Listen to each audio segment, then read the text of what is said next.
Probably the most basketball look I've ever had on YouTube video. And you know what?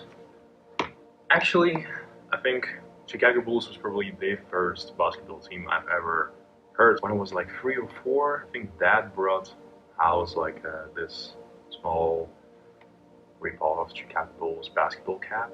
That's cartoony, but yet angry sort of cartoony bull that is the icon of Chicago Bulls. And that's how I first probably heard that Michael Jordan is the best player in the world. So I think I am 1 year too late. Last Dance debuted last year on Netflix, and it's a beautiful story of the very last championship that Chicago Bulls won so far, and the last championship of Michael Jordan. And I think this whole series are kind of built in such an interesting way that, of course, Michael Jordan is supposed to be the main hero because he actually was, and he is the GOAT, the greatest player of all times. So it definitely makes sense. And the whole documentary TV series are built in such a way that there are a lot of interviews with the players of that team that represented Chicago Bulls in both repeats. Pretty much there were 2 times when they won championship 3 times in a row. Of course, it all started when Michael Jordan appeared in the team. So what I never knew was actually this is the only 6 championships that Chicago Bulls have ever won, and before the team itself wasn't as popular at all, and it needed to compete for attention of the fans with the football team and the hockey team, baseball team as well. I think even soccer team back then was more popular, which I think says something for the American town. I really did like the moment that was at the very beginning of the first series when Michael Jordan is still being interviewed as the young rookie player who just coming into the league, and he's already saying that he is here to change the course of the history and win the championship for the Chicago Bulls. And this is such a bold statement from a rookie who, of course, has been great in his college years. He sort of went into the league quite early, yet he was unprecedentedly great, and he managed to turn the losing team into one of the most dominant teams in the NBA history. I know maybe of you are not really following the sports, but I think this whole story is not necessarily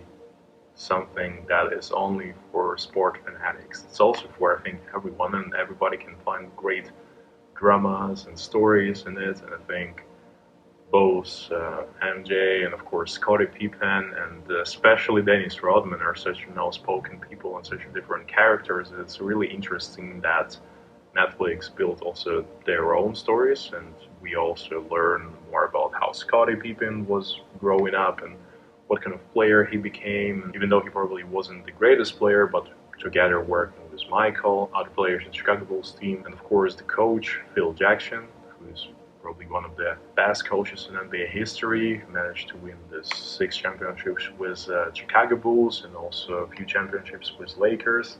Definitely there were a lot of things to learn about, and of course it was a great chance to learn more about the story of the greatest player in the NBA history, the way that the sport became more than a sport and the athlete became a celebrity as well.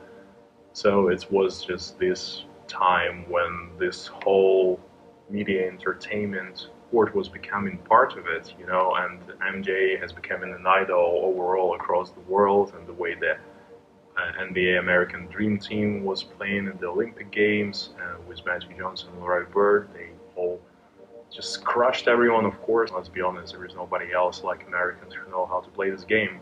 Of course, the series also showed a lot of personal moments in Michael's life and how it was hard for him with all this media attention, and then the tragedy that happened at his place with his father dying. There was quite a lot of pressure on MJ because it was said in the media that it was because of him and because of his interest in gambling. Then Michael Jordan is such a competitive person in the world, probably the most competitive person in the world.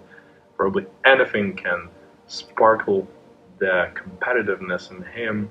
Could it be just a bet? Could it be playing with any team? He was actually feeling this pressure, and he was actually carrying his flag as an idol of the whole world, is that if he's playing the game, he shouldn't slack off. He always needs to show his best self, because he understands that all these fans who manage to come to 1 or 2 games, or those who are managed to go to every Chicago Bulls game, they came to see him, so he cannot slack off. And this kind of attitude is, of course, amazing to hear, especially when you're growing some more and more affection towards the character of MJ. And of course, he was a bit of a dick to his team players, but at the end of the day, everybody sort of admitted that it was kind of necessary for them to feel pressure from Mike as well. And as he wanted to become the best out there, he also was pushing his teammates in order to be the best versions of themselves. So The Last Dance doing a great job by connecting the events from the very last season when they were winning their 6th championship, and basically coming with old villains that were before that, with Mike's departure to play baseball. So there were all these kind of things out there, and it was quite an entertaining watch. There are some episodes that are weaker than the others. However, of course, in order to feel and see the whole story, it's sort of important to watch all of them.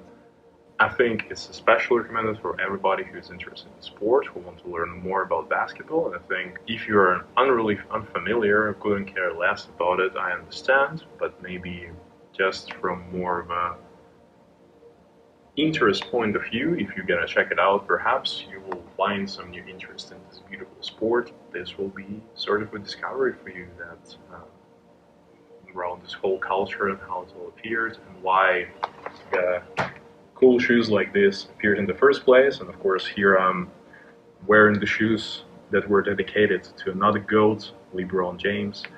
But as much as I liked and still like that player, he probably will never be able to outshine Michael Jordan.